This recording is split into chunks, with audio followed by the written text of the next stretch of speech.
Looking for a way to style your Aso-Oke in a very simple way, like by yourself at the comfort of your home? I think you need to watch this video till the end. It contains 3 headwrap style, and believe me, there is no how you're not going to like any one of those 3.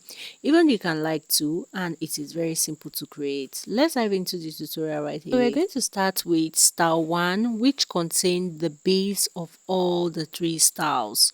So all you need to do is just to sit back and watch me do this. To start with, you grab a 3 layers of Aso-Oke like mine, and you're going to fold just a bit in and place from the back of your head. So after placing from the back of your head, all materials are going to be directed forward like this, and you're going to knot it at the center. So division of the material is going to be equal. Yeah.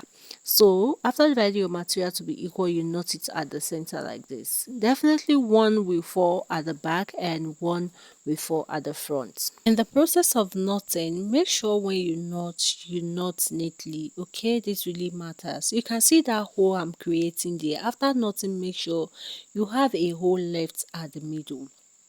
Do you see that hole? Exactly. Leave it like that. So what I'm looking for is the one that I'm going to make my pleat with.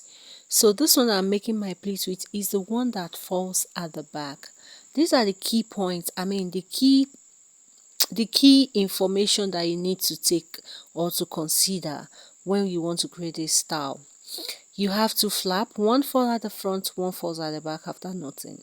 So if you want to create your pleat, you're going to use the one that falls at the back to create your pleats. Hope I'm cleared. Now the one that falls at the front is going to be twisted to halfway, right? And we are using it to cross the pleated material, just like this. Now, why do we leave the hole at the center before? Because it has a purpose. So this excess we have in the twisted one is going to be dipped into the hole, just like this. So use your hand to balance it so it doesn't look too bulky. So my hand has just done justice. Now let's move forward. Moving forward, we're going to go to the pleated area at the side, and we're going to use a hand to adjust it. You can see it's just like I folded that material into 2 because I feel it is too bigger for what I want to create. So this really depends on the material you are using. If you have a smaller material, you might not need to fold into 2. But my own is a bit bigger, so I folded a bit in to double that side. Now I grab my pin to make sure they are together. So I grab the edges downward. If my explanation is not clear, at least you can see what I'm doing. Now, definitely what I do to one side, I'm going to repeat it to the other side. So if you have watched this length and you have seen the way I created the first side, that is exactly what we are doing to the other side. Now, let me be using this medium to tell you guys that if you have watched this length, and at least to some extent you could imagine what the results will look like, kindly hit on the subscribe button. Subscribe, it's absolutely free. Turn on your notification bell so that you get notified whenever I post a new video. You can also share this video so that it could reach a wider range of people that needs the tutorial. Now don't forget to drop a like for me so that the algorithm will share this video. Let me proceed with the tutorial. You can see, like I said earlier, it is just the same thing you do to right that you're going to repeat to the other side, which is the left hand side.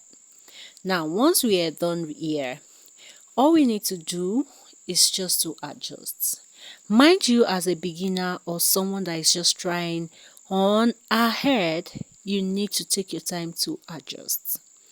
As fast as this seems to be, you need to concentrate on places that need to be adjusted. So after tying, you just say, yeah, I already tied and I'm rushing out. No, you have to sit back, look at where it needs to be adjusted, I don't know, and make sure you adjust it.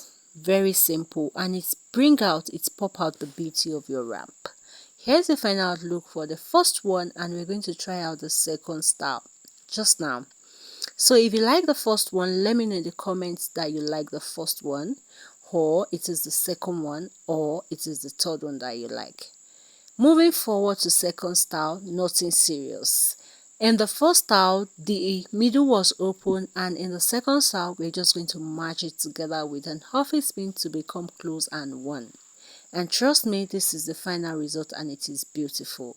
I can say that the first one and the second one, I can't really pick which one is the most beautiful. Let me know your opinion in the comment for that as well. I love this, like I love it so much. Now I'll be showing you the third one before you guys run away from here. I don't know, maybe you are going to like that one to the previous two that I just showed.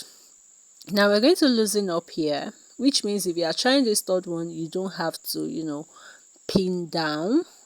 You just have to, after the pleats, you just grab the pleats, and what are we gonna do? Just simple. Just take it round like we're making our basic rows. So grab your pin, make it available, and match the angles together. You just create rows.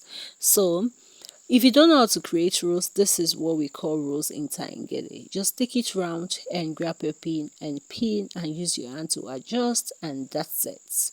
So we're going to repeat the same thing to the other side, but take note, in this I created different two styles of rows. So for your own, you can create the same thing or you make it as different as this. And here is the third style, my people. So guys, this is the first, second and the third, and I hope you love it. I'll see you guys on my next video.